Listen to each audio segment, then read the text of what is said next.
Hello everybody, welcome to ePrime this evening. I am Daydren. Jah9 is back to music and back in the island.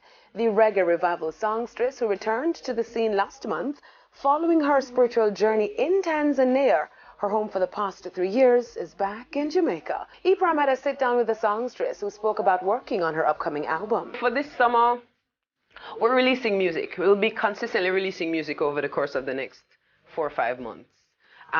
So you can look out for 3 or 4 songs before the summer is over.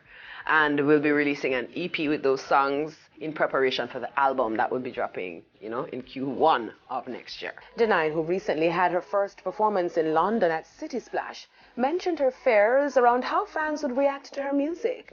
Over the years of performing, my audience stands and listens because of the type of music I make. And then it's at the end of the performance that you hear, you get to realize that, yeah, they were listening, they love it.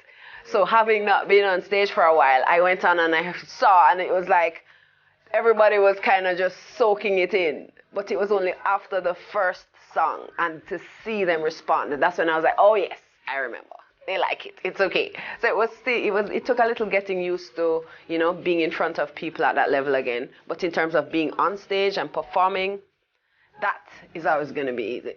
She also performed for the first time live her first single, Open Heart, released in May via VP Records. She shared with ePrime on the message of self-healing, positive self-talk, and affirmation. It's important that you operate from a place of intelligence with your heart, because there is an intelligence of the heart. The mind is programmed by the things that you experience externally, by your education, by all of the outside forces, the organizations you're attached to. But your heart is more in tune with your spirit, your gut. So giving yourself the opportunity to slow the mind down and feel is an important thing. Everything comes if I concentrate.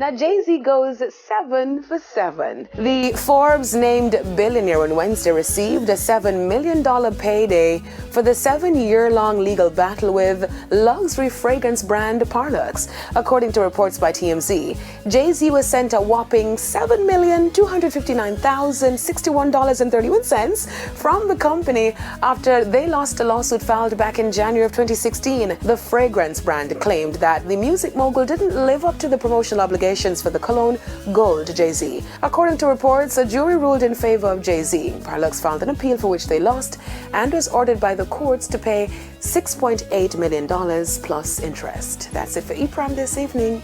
I'm Daydren. Thank you for watching.